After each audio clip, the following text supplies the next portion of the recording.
For more than 50 years, one lab problem kept fast planes from flying over land. Then a strange, long-nosed jet took off in the California desert, pushed past the speed of sound, and did something no airliner has ever managed. It went supersonic almost quietly. The plane is called the X-59. It is a NASA experiment built by the famous Lockheed Martin team known as Skunk Works, the same group behind many secret and record-setting aircraft. On a test flight, the X-59 climbed over the Mojave Desert and pushed past Mach 1, the speed of sound. The big news was not just the speed, it was the lack of the giant bang that usually comes with it. To understand why that matters, you have to understand the sonic boom. When a plane flies faster than sound, it pushes the air ahead of it into a shockwave. That wave reaches the ground as a sudden, thunderous crack that can rattle windows and startle anyone below.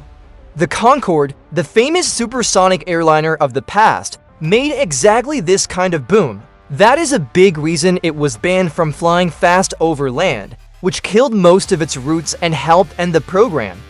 So for decades, supersonic flight over populated areas was basically off limits. A plane could break the sound barrier over the ocean, far from people, but not over cities and towns. That single rule blocked the dream of cutting flight times in half across continents. A trip that takes 5 hours could take half that, if only the boom could be solved. That is the whole point of the X-59. NASA did not build it to be a fighter or an airliner.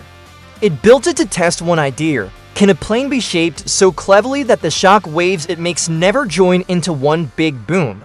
Instead of a sharp crack, the goal is a soft thump, no louder than a car door closing down the street. NASA calls this a quiet supersonic flight. The secret is in the shape. The X-59 has an incredibly long, thin nose that makes up almost a third of the whole aircraft.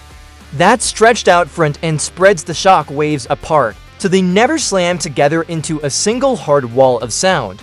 The plane looks like a giant dart with a needle on the front, and every odd line on it serves that one purpose. That long nose created a strange problem of its own. It is so long that the pilot cannot see straight ahead over it. A normal plane lets the pilot look out the front window during landing and takeoff. On the X-59, the nose blocks that view completely. So the engineers did something clever. They gave the pilot a screen instead of a forward window. Cameras on the plane feed a clear picture to a display inside the cockpit, showing the pilot what is ahead. The team named this the external vision system.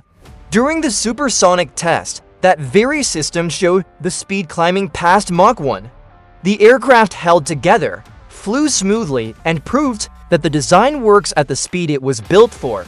It was the payoff of years of slow, careful testing. With the plane flying many times to expand to what it could safely do before this big moment. Here is why aviation fans are so excited. If the quiet boom idea holds up, it could change the rules that have blocked fast flight over land for half a century. Lawmakers wrote those rules because of the loud boom. Take away the boom, and there is a strong case to change the rules. That would open the door for a new wave of fast passenger planes flying coast to coast in half the usual time. NASA's plan goes beyond a few test flights in the desert. The next stage is to fly the X-59 over real towns and cities and ask the people below what they actually heard. Did they notice a soft thump? Did they hear nothing at all? Did it bother them? Those answers will be handed to the people who write aviation rules, giving them hard data instead of guesswork about what a quiet supersonic plane sounds like from the ground. It is worth being clear about what the X-59 is and is not. It is not going to carry passengers. It is a single-seat research jet built to gather data and prove a point. Think of it as a flying science lab. The real prize is the lesson it teaches. If a plane this shape can fly fast and stay quiet, future builders can use that knowledge to design airliners that do the same. Several companies are already chasing supersonic passenger travel again, betting that the boom problem can be tamed. A breakthrough like the X-59 gives that whole effort a push. It turns a tired old dream into something engineers can point to and say it has been done. There is a name for the larger effort behind this plane. NASA calls the program Quests, and its goal is bigger than a single jet. The mission is to gather solid proof that quiet supersonic flight is possible, then hand that proof to the people who write aviation rules. The X-59 is the tool built to answer one clear question, so the answer can change how fast planes are allowed to fly over land. A bit of history shows how far this idea has come. The sound barrier was first broken by a test pilot in a rocket-powered plane back in the late 1940s. For decades after, going faster than sound meant a thunderous boom. The Concorde later carried passengers at supersonic speed, but its boom and high running costs limited it to ocean routes, and it was retired in the early 2000s. Since then, fast passenger flight over land has stayed grounded by that single loud problem. The science of the boom is worth a closer look. As a plane speeds past sound, it shoves the air into waves that pile up. On a normal supersonic plane, these waves merge into two sharp shocks, one off the nose and one off the tail, which hit the ground as a loud double crack. The X-59 spreads its shape out so those waves stay separate and weak. Instead of two hard cracks, the goal is a soft series of gentle thumps that barely register below. The test flights ahead are about more than going fast.